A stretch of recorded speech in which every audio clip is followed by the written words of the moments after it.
معزز سامعین کرام، آپ سن رہے ہیں دیار اردو چینل پر پروفیسر ڈاکٹر اشتیاق احمد کی کتاب پنجاب کا بٹوارہ 1947، ایک المیہ ہزار داستانیں، باب نمبر 21، تجزیہ اور اخذ کردہ رائے۔ سب ہیڈنگ: پیشگی مطلع ہونے کا مطلب قبل از وقت مسلح ہونا۔ اب اگر ہم دونوں طرف کے پنجاب کے واقعات کا تجزیہ کریں تو انگریزی کا یہ محاورہ for want is for armed, ہدف بننے والے افراد کی تعداد، ان کی اپنے دفاع کی تیاری اور حملہ آوروں کی منصوبہ بندی کے تناظر میں صادق نظر آتا ہے۔ اگر ہم یہ مان لیں کہ مغربی پنجاب میں 38 لاکھ ہندو اور سکھ جبکہ 59 لاکھ مسلمان تھے، سیکرٹری مغربی Pakistan board of economic inquiry M Hasan نے یہ اعداد و شمار اکتوبر 1947 کے آخر میں دیے، لیکن غالب امکان ہے کہ وہ ریڈ کلف ایوارڈ کے اعلان سے پہلے کی تعداد کا حوالہ دے رہے تھے۔ چنانچہ 5 لاکھ ہندو اور سکھ پہلے ہی محفوظ مقامات کی طرف منتقل ہو چکے تھے، لیکن مسلمانوں کا بڑے پیمانے پر انخلا بقول گورنر جینکنز 12 اگست کے بعد شروع ہوا۔ یوں ہم یہ کہہ سکتے ہیں کہ ہندوؤں اور سکھوں کے مقابلے میں مسلمان زیادہ تعداد میں نشانہ بننے کے لیے دستیاب تھے۔ اس سے بھی اہم قابل ذکر بات یہ ہے کہ جہاں سکھوں کے پاس اپنے مذہبی عقیدے کے طور پر کرپانیں موجود ہوتی تھیں، وہاں ہندو اور مسلمان غیر مسلح تھے۔ یوں حملہ کرنے یا دفاع میں دونوں صورتوں میں سکھوں کو خصوصی حیثیت حاصل تھی۔ اگر ہم یہ یاد رکھیں کہ ہزارہ اور پھر راولپنڈی میں حملوں کے تناظر میں سکھوں کا نیٹ ورک پہلے ہی وجود میں آ چکا تھا، تو مسلمانوں کے خلاف انتقامی حملوں کے لیے ان کی تیاریاں مسلمانوں کی بنسبت کہیں تیز تھی۔ ایسا لگتا ہے کہ مارچ 1947 میں شمالی پنجاب میں مسلمانوں، جن کی اکثریت ریٹائر فوجیوں پر مشتمل تھی، کے حملوں کے طریقہ کار کو سکھ جتھوں نے ماڈل بنا کر اپنے ہم مذہب افراد کے خلاف کارروائیوں کا انتقام لینے کی ٹھان لی۔ دوسری طرف ریڈ کلف ایوارڈ کے اعلان کے بعد بھی مغربی پنجاب میں حملوں کی شدت مشرقی حصے کے برابر کبھی نہیں ہو سکی۔ اس میں کوئی شبہ نہیں کہ سکھوں نے مشرقی پنجاب میں مسلمانوں کا نام و نشان مٹانے کے لیے واضح حکمت عملی اختیار کی۔ چنانچہ جیسے ہی نو آبادیاتی نظم و نسق کمزور ہوا یا ختم ہوا تو سکھوں کو بالادستی حاصل ہو گئی، بالخصوص ان علاقوں یعنی خود مختار ریاستوں میں جہاں انگریز حکومت کی پہلے ہی کوئی عملداری نہیں تھی۔ یوں تشدد کے دو مختلف منظر ناموں کا موازنہ کرتے ہوئے اس بات میں کوئی شک و شبہ نہیں رہ جاتا کہ مشرقی پنجاب کے غیر مسلح مسلمانوں کے خلاف منظم حملے زیادہ واضح اور مؤثر ہو سکے۔ سب ہیڈنگ: سیاق و سباق۔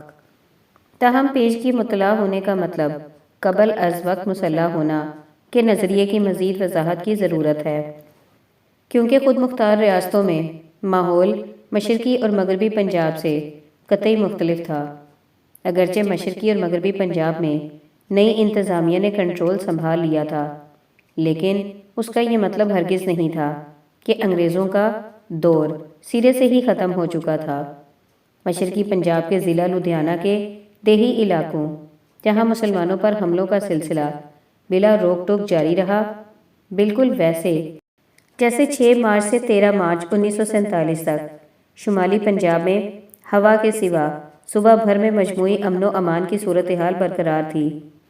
البتہ خود مختار ریاستوں میں جہاں کے حکمران مسلمانوں کو مشرقی پنجاب سے بیک جنبش قلم نکالنے کی سازش میں شریک تھے، وہاں خفیہ انداز میں قتل عام جاری رہا، کیونکہ پی بی ایف یا کسی اور حکومتی فورس کو وہاں مداخلت کا اختیار نہیں تھا۔ اس کے بعد پاکستانی اور بھارتی فوجوں کے مشترکہ یونٹوں نے کارروائی کرتے ہوئے ریسکیو آپریشن کیا۔ جیسا کہ میجر جنرل سید وجاہت حسین بتاتے ہیں کہ ایسی ہی ایک یونٹ نے کپورتھلا میں کئی مسلمانوں کی جان بچائی، جبکہ لیفٹیننٹ جنرل آفتاب احمد خان نے مغربی پنجاب بالخصوص منٹگمری کے ارد گرد کے علاقوں میں کئی ہندوؤں اور سکھوں کو بچایا۔ البتہ یہ یونٹ ہر جگہ نہیں تھے، اور جہاں پیدل قافلے جا رہے تھے یا ٹرینیں سیکیورٹی کے بغیر گئیں، انہیں دونوں طرف حملوں کا نشانہ بنایا گیا۔ اگر صرف پٹیالہ ریاست میں 2 سے 2.5 لاکھ مسلمان لاپتہ ہوئے، جیسا کہ میاں افتخار الدین کہتے ہیں، اور یہ لوگ کبھی پاکستان نہ آئے، تو صرف پٹیالہ میں ہونے والا جانی نقصان پورے مغربی پنجاب میں ہونے والے جانی ضیاع کے برابر ہے۔ وہ مسلمان جن کی گواہی اس کتاب میں پیش کی گئی ہے، وہ جانی نقصان ہزاروں کی تعداد میں بتاتے ہیں۔ کافی حد تک غیر جانبدار اور پرمغز کھوسلا رپورٹ قابل فہم ڈیٹا کے ساتھ بتاتی ہے کہ دسمبر 1946 سے دسمبر 1947 کے درمیان مغربی پنجاب میں ہندو اور سکھ مسلمانوں کی جارحیت کا نشانہ بنے۔ اگر مغربی پنجاب میں 2.5 لاکھ ہندو اور سکھ اپنی جان سے گئے تو کم از کم اتنی ہی تعداد مشرقی پنجاب میں بھی ہلاکت کا نشانہ بننی چاہیے۔ اس کا اعتراف کھوسلا رپورٹ اور کسی حد تک متعصب SGPC رپورٹ میں لگایا گیا ہے۔ دراصل دونوں رپورٹوں میں مشرقی پنجاب میں مسلمانوں کے زیادہ نقصان کو تسلیم کیا گیا ہے۔ میں نے جو تحقیق کی ہے، اس کا مطلب پنجاب میں مجموعی جانی نقصان کی حتمی علمی بنیاد فراہم کرنا نہیں تھا، بلکہ میں کئی دیگر اسکالروں کی اس آبزرویشن پر روشنی ڈالنے کے لیے مشتاق تھا کہ مغربی پنجاب میں سکھوں اور ہندوؤں کی کل تعداد سے زیادہ مشرقی پنجاب میں مسلمانوں کو تحت ایک کر دیا گیا۔ ان میں خود مختار ریاستیں اور ضلع لدھیانہ سر فہرست تھے، اور یہ کہ مسلمانوں پر حملے زیادہ بڑے پیمانے پر کیے گئے اور ہزاروں افراد کی جانیں لی گئیں۔ اس تناظر میں یہ کہنا مناسب ہوگا کہ مشرقی پنجاب میں 2.5 لاکھ سے 5 لاکھ مسلمانوں کو جان سے ہاتھ دھونے پڑے۔ یوں خود مختار ریاستوں اور انگریز حکومت کے زیر انتظام علاقوں میں مجموعی طور پر 5 لاکھ سے 7.5 لاکھ افراد کو موت کے گھاٹ اتارا گیا، اور جولائی 1947 کے شروع میں ہندوؤں اور سکھوں کے زیادہ نقصان کے برعکس مجموعی طور پر مسلمانوں کو زیادہ ہزیمت اٹھانا پڑی۔ مرنے والوں میں ایک بڑی تعداد ایسی عورتوں اور لڑکیوں پر مشتمل تھی جنہیں ان کے اپنے ہی رشتہ داروں نے بے حرمتی سے بچانے کے لیے قتل کر دیا۔ کچھ خواتین نے خود ہی موت کو گلے لگا لیا۔ البتہ جنوری سے دسمبر 1947 تک تمام تر ہلاکتیں صرف تشدد کا نشانہ نہیں تھی، بلکہ مون سون کی طوفانی بارشوں، سیلاب اور وبائی امراض نے بھی بے سہارا افراد پر قہر ڈھایا۔ ہزاروں افراد پناہ گزین کیمپوں میں جاتے یا وہاں رہتے ہلاک ہوئے۔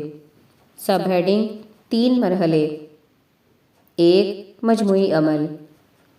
درج بالا تجزیے سے تینوں مرحلوں کے درمیان تعلق تلاش کرنا مشکل نہیں رہ جاتا۔ ہر مرحلہ اگلے مرحلے کے لیے راہ ہموار کرتا رہا۔ مشترکہ پنجابی شناخت سے ابھرنے والا سماجی ڈھانچہ اس وقت لرزنے لگا جب سیاسی اور نسل پرست کارکنوں نے حقیقی یا فرضی ماضی کے واقعات اور تصادم کو نمایاں کرنا شروع کیا۔ مختلف کمیونٹیوں اور جماعتوں میں ابلاغ کی کمی نے عام طبقے میں خوف اور کشیدگی کو جنم دیا۔ ریاستی مشینری اور حکومت رٹ کی گرفت تیزی سے کمزور پڑنے لگی، اور تیزی سے کمزور پڑنے کے ساتھ متاثرہ افراد پر یکے بعد دیگرے حملے ہونے لگے۔ اگر ہم اب پنجاب میں برطانوی انتظامیہ میں اعلیٰ ترین سطح پر پائی جانے والی غیر یقینی اعلیٰ سطح پر سیاست کے ارادی اور غیر ارادی عملی اقدامات کے نتائج نسب پرست اور عام لوگوں پر مشتمل منظم گروہوں کو بھی شامل کر لیں تو یہ سمجھنا مشکل نہیں کہ صورتحال قابو سے باہر ہو گئی اور مختلف شدت کی انارکی اور بدامنی نے زور پکڑ لیا۔ بالخصوص دونوں طرف سے مسلح دستوں نے زیادہ خون ریزی کی۔ عام طور پر عیسائیوں نے ہمسایوں پر حملے نہیں کیے، ہاں البتہ بعض شر پسند اس علاقے کے بھی ملوث پائے گئے۔ کسی بھی موقع پر تشدد اور قتل عام نے مذاہب کے درمیان جنگ کی شکل اختیار نہیں کی۔ بھارتی اور پاکستانی حکومتوں کو اختیارات منتقل ہونے کے بعد درمیان میں پل کا کام کرنے والا انگریز انتظامیہ کا فیکٹر ختم ہو گیا۔ اس طرح نسل پرستی پر مبنی تصادم کا نتیجہ جبری ہجرت اور نسلی قتل عام کی صورت میں نکلا۔ ان تمام تینوں مراحل میں ہم لوگوں کو ایک دوسرے کی مدد کرتے اور انہیں تحفظ فراہم کرتے بھی دیکھتے ہیں۔ ایسا طرز عمل اجنبیوں تک سے اپنایا گیا، حتیٰ کہ بعض صورتوں میں اپنی جان پر کھیل کر بھی یہ کام کیا گیا۔ سب ہیڈنگ ترغیبات۔ حملوں میں حصہ لینے کی ترغیبات میں نظریاتی، مذہبی اور یقیناً بقا کی جبلت کا عنصر کار فرما رہا، لیکن حملہ آوروں کو متحرک کرنے کی سوچ، لوٹ مار کرنے اور دشمن کی عورتیں ہتھیانے کی خواہش کی تابع تھی۔ اس طرح نہ صرف دشمن کو معاشی نقصان پہنچایا گیا بلکہ اس کی عزت کی بھی دھجیاں بکھیری گئیں۔ انتقامی قتل عام جس کے بارے میں پال براس نے بھی لکھا ہے، وہ خود پارسائی پر مبنی قوم پرستی سے منسلک تھا اور مطعون اور مقہور دوسرے فریق پر غلبہ پانے کا موقع تھا۔ یہ بات بھی دلچسپی کی حامل ہے کہ مغربی پنجاب میں اچھوت ہندو حملوں سے اس لیے بچ گئے۔ اس کی بظاہر وجہ یہ تھی کہ انہوں نے گندے کھیل کا حصہ بننے سے انکار کر دیا۔ دوسری جانب میرے مشرقی پنجاب کے دوروں میں بھی میں نے سنا کہ کمنی ذاتوں کے لوگ غیر زمیندار سکھوں کے حملوں کے دوران لا تعلق ہی رہے۔ چنانچہ پنجاب کے دونوں حصوں میں زمینوں اور جائیدادوں پر قبضہ کرنا حملوں میں ملوث ہونے کا طاقتور فیکٹر تھا۔ اسی طرح نچلی ذاتوں کے افراد نے بعض علاقوں میں بے دستور رہنا چاہا تو انہیں اجازت دے دی گئی۔ چنانچہ پنجاب کی تقسیم صرف ان عناصر کے لیے پرکشش موقع تھی جو انسانیت کے خلاف جرائم سے مالی منافعت حاصل کرنا چاہتے تھے۔ سب ہیڈنگ نسل کشی یا قتل عام۔ پنجاب میں 1947 میں جو کچھ ہوا اس کی مناسب ترین تعریف کیا ہو سکتی ہے؟ نسل کشی یا قتل عام، جو اب بالکل آسان ہے۔ کسی شک و شبے کے بغیر یہ دوسری جنگ عظیم کے بعد نسلی صفائی کا پہلا واقعہ تھا۔ اس بات کی حمایت میں کوئی شواہد نہیں ملتے کہ مسلم لیگ یا سکھ کوئی ایسی جماعتی نظریہ رکھتے تھے جس کے تحت انسانوں کے مطعون و مقہور گروہ کو سیاسی مقاصد کے لیے مٹا کر رکھ دیا جائے۔ بلا شبہ مارچ 1947 اور پھر اگست ستمبر میں سکھوں پر اس وقت منظم طریقے سے حملے کیے گئے جب پورا پنجاب شورش کا شکار تھا۔ یہ حملے کسی تخصیص کے بغیر کھلے اور خطرناک انداز میں کیے گئے۔ خصوصاً مشرقی پنجاب کے مسلمانوں کے خلاف ہونے والے حملے انتقامی نسل کشی کی عملی تفسیر تھے۔ اس وقت غالب جذبہ غیر مطلوب آباد ویسے چھٹکارا پانا تھا۔ اس وقت غالب جذبہ غیر مطلوب آبادی سے چھٹکارا پانا تھا اور اس مقصد کا حصول صرف طاقت کے استعمال سے ممکن تھا۔ البتہ اگر انخلاء کا کوئی راستہ نہ ہوتا تو پھر نسل کشی کا عمل قتل عام کے بغیر ممکن نہیں تھا، جس میں نہ صرف جسمانی قتل بلکہ جبری تبدیلی مذہب کا عمل بھی شامل ہو سکتا تھا۔ اس تناظر میں حتمی نتیجے کو دیکھا جائے تو پتہ چلتا ہے کہ تقریباً 1 کروڑ پنجابی غیر مطلوب اقلیت بن گئے اور ان سے چھٹکارا پانے کے لیے طاقت کا استعمال کیا گیا۔ یہ مقصد 5 لاکھ سے 7.5 لاکھ افراد کو زندگی سے محروم کر کے حاصل کیا گیا۔ سب ہیڈنگ خلاصہ۔ کیا تقسیم کی صورت میں مسلمانوں کا پاکستانی پنجاب سے ہندوؤں اور سکھوں کو مٹانے کا کوئی منصوبہ تھا؟ ایس جی پی سی میں الزام لگایا گیا ہے کہ 1940 میں قیام پاکستان کا باضابطہ مطالبہ سامنے آنے سے پہلے ہی تقسیم سے پہلے کے پنجاب سے تمام ہندوؤں اور سکھوں کا نام و نشان مٹانے کا عظیم تر منصوبہ موجود تھا، جو نظریاتی اور سیاسی پہلوؤں کا حامل تھا، جس نے ایک ایسی سوچ کو جنم دیا جس کے تحت مسلمان بے رحمی کے ساتھ ہندوؤں اور سکھوں کو مطعون و مقہور کرنے کے درپے تھے۔ اگر مسلم لیگ کو پورا پنجاب مل بھی جاتا تو وہ ہندوؤں اور سکھوں کو طاقت کے زور پر نکال باہر کر دیتی۔ تاکہ پاکستان میں غیر مطلوب اقلیتوں کا کوئی نام و نشان تک باقی رہ جائے۔ ایسی رائے پر یقین کرنا آسان نہیں۔ اس بات کے شواہد موجود ہیں کہ تقسیم شدہ پنجاب تک میں مسلم لیگ کے پاس اقلیتوں کے معاملے پر واضح پالیسی موجود نہیں تھی۔ بعض ہندوؤں اور سکھوں کے بیانات سے یہ ثبوت بھی ملتا ہے کہ وہ سمجھتے تھے کہ فسادات ختم ہونے پر وہ واپس گھروں میں آ جائیں گے۔ رام پرکاش کپور کے واقعے سے پتہ چلتا ہے کہ پاکستان بننے کے بعد بھی بعض مسلم لیگی رہنما ان پر زور دے رہے تھے کہ وہ بھارت نہ جائیں، لیکن انہوں نے چند ہی روز بعد اپنے موقف سے پھرتے ہوئے کہا کہ آپ پاکستان سے چلے جائیں، کیونکہ اس دوران مشرقی پنجاب سے لٹے پٹے مسلمانوں کا انبوہ کثیر لاہور آنا شروع ہو گیا ہے۔ ایسے فیصلے کو طے شدہ سازش کی بجائے عملی سیاست کا عکاس سمجھنا چاہیے۔ اس کے علاوہ دور دراز کے اضلاع میں جہاں ہندو اور سکھ بہت تھوڑی تعداد میں تھے، ان پر حملے ستمبر تک شروع نہیں ہوئے تھے۔ دوسری طرف اس میں کوئی شبہ نہیں کہ شمالی پنجاب کے سکھ دیہات پر حملے سوچے سمجھے منصوبے کے تحت اور عسکری انداز میں کیے گئے، اور راولپنڈی سطح کے بعض مسلم لیگی لیڈروں نے بھی حملوں میں حصہ لیا۔ لاہور میں بھی ہندوؤں اور سکھوں کو نکالنے کے لیے منظم کارروائیاں کی گئیں۔ کیا یہ ایک ایجنڈے کا حصہ تھا جس پر مسلم لیگ خفیہ طور پر متفق ہو چکی تھی؟ میری تحقیق میں کوئی ایسا ناقابل تردید ثبوت اس بابت میں نہیں مل سکا جس کا سکھوں کے منصوبے سے موازنہ کیا جا سکے۔ یقیناً یہ بات بھی اخذ کی جا سکتی ہے کہ چونکہ ہندوؤں اور سکھوں کے لیے ہندوستان کی مذہبی بنیادوں پر تقسیم ناقابل قبول تھی، اس لیے انہوں نے اس کا جواب پنجاب کی تقسیم کے مطالبے کی شکل میں دیا۔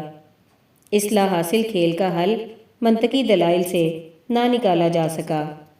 ایسے حالات میں تشدد ہی سب سے بڑا آپشن بن کر ابھرا۔ بالفاظ دیگر یہ کہ اگر اس بات کا کوئی ٹھوس ثبوت موجود نہیں کہ مسلم لیگ نے پنجاب سے سکھوں اور ہندوؤں کا مکمل صفایا کرنے کا کبھی کوئی منصوبہ بنایا تھا، تو بھی مذہبی بنیادوں پر ہندوستان کی تقسیم کا مطالبہ موروثی اعتبار سے امتیازی تھا۔ چونکہ ہندو اور سکھ ایسی کسی ریاست میں رہنے کے خواہاں نہیں تھے جہاں ان کے نزدیک امتیازی اسلامی قانون نافذ ہو، اس لیے مقابلے کے لیے مسلح تصادم ناگزیر تھا۔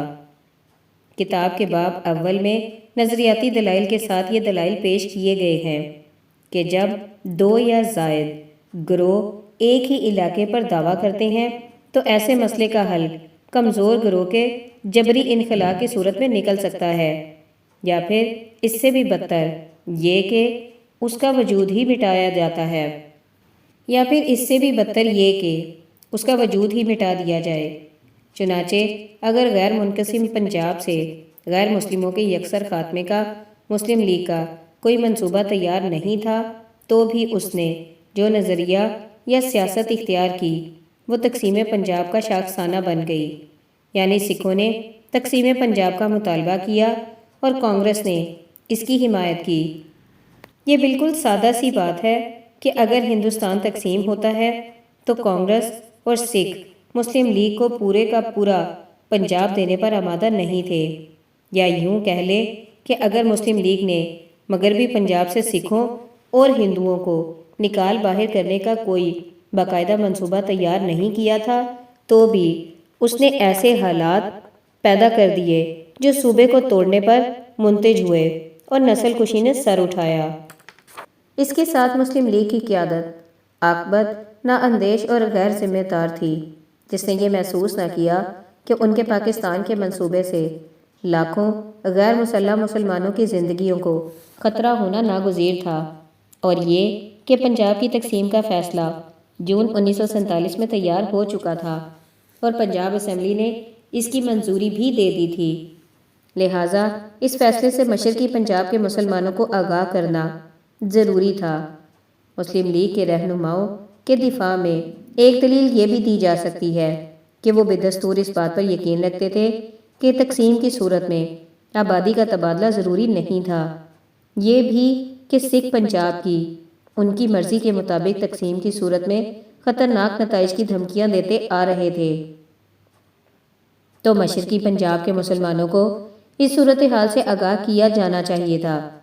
اس کے برعکس بعض علاقوں میں مسلمانوں پر اپنا قیام برقرار رکھنے پر زور دیا گیا۔ امرتسر میں یہ پالیسی اس وقت تک اختیار رکھی گئی جب تک حالات قابو سے بالکل باہر نہ ہو گئے۔ سب ہیڈنگ: کیا سکھوں نے مشرقی پنجاب کے مسلمانوں کو مٹانے کا منصوبہ بنا رکھا تھا؟ اس کا بلا توقف جواب دیا جا سکتا ہے کہ ہاں، لیکن اس کا نتیجہ نکالنے کے لیے ٹھوس تجزیہ ضروری ہے۔ اکالی سکھ لیڈر مشرقی پنجاب میں سکھ ریاست کے قیام کے لیے خود مختار سکھ حکمرانوں کی حمایت حاصل کرنے کے لیے مصروف کار تھے، اور کم از کم مہاراجہ پٹیالہ ایک نجومی کے کہنے پر ایسے عزائم رکھتا تھا۔ بعض دوسرے حکمران بھی فریق بن گئے، البتہ یہ پلان مشروط یا کسی حد تک ہنگامی تھا۔ اگر ہندوستان متحد رہتا تو یہ پلان غیر مؤثر ہو جاتا، لیکن پنجاب کی تقسیم نے اس منصوبے میں جلدی پیدا کر دی، جو مشرقی پنجاب میں مسلمانوں کے منظم قتل عام کی صورت میں نکلا۔ یہ بات محسوس کرنا بھی اتنی ہی اہم ہے کہ سکھ اس بات پر انتہائی نالاں تھے۔ وہ سکھ ریاست بنانے میں ناکام رہے۔ وہ نہ صرف پنجاب میں اقلیت میں تھے بلکہ ادھر ادھر منتشر بھی تھے۔ اگر وہ پرامن رہتے تو پنجاب کی تقسیم انہیں تقسیم کر دیتی۔ یہی وجہ ہے کہ جب انہوں نے مئی 1947 میں جناح کی فراغ دلانہ پیشکش مسترد کر دی اور اس کے بعد سر پینڈرل مون کی جولائی میں کوششیں ناکام ہوئیں، تو بھی آخر تک سکھ اپنے موقف پر قائم رہے اور یہ نہیں جانتے تھے کہ اپنے منصوبے کو کیسے پایہ تکمیل تک پہنچائیں۔ البتہ ان کے پاس ایک ہنگامی منصوبہ عمل درآمد کے لیے تیار تھا کہ اگر پنجاب تقسیم ہوا تو وہ طاقت اور دہشت کے زور پر مشرقی پنجاب سے مسلمانوں کو جان بچانے کے لیے دوڑنے پر مجبور کر دیں گے۔ لہٰذا اگر ہندوؤں کو اس وقت دلچسپی نہیں تھی تو بھی مسلمانوں کو بے دخل کرنے میں سکھوں کو خاص دلچسپی تھی، تاکہ وہ ان علاقوں میں اپنے ہم مذہب افراد کو جمع کر لیں جہاں وہ سکھستان یا خالصتان بنانا چاہتے تھے۔ ایسے منصوبے کے لیے طاقت کا وحشیانہ استعمال ناگزیر تھا، اور سکھوں نے اس کے مطابق ہی تیاریاں کیں۔ انہوں نے جو ہتھیار جمع کیے ان میں مشین گنوں سمیت بعض دیگر خودکار اسلحہ بھی شامل ہے۔ انگریز حکومت سے بھارتی انتظامیہ کو اقتدار کی منتقلی سے انہیں چند ہی ماہ میں مسلمانوں کا صفایا کرنے کا فوری موقع مل گیا۔ ایس جی پی سی رپورٹ یہ ثابت کرنے پر ایڑی چوٹی کا زور لگاتی ہے کہ مسلم لیگ کے پاس پنجاب سے سکھوں اور ہندوؤں کو نکالنے کا قطعی منصوبہ موجود تھا، جبکہ سکھوں نے محض رد عمل ظاہر کیا۔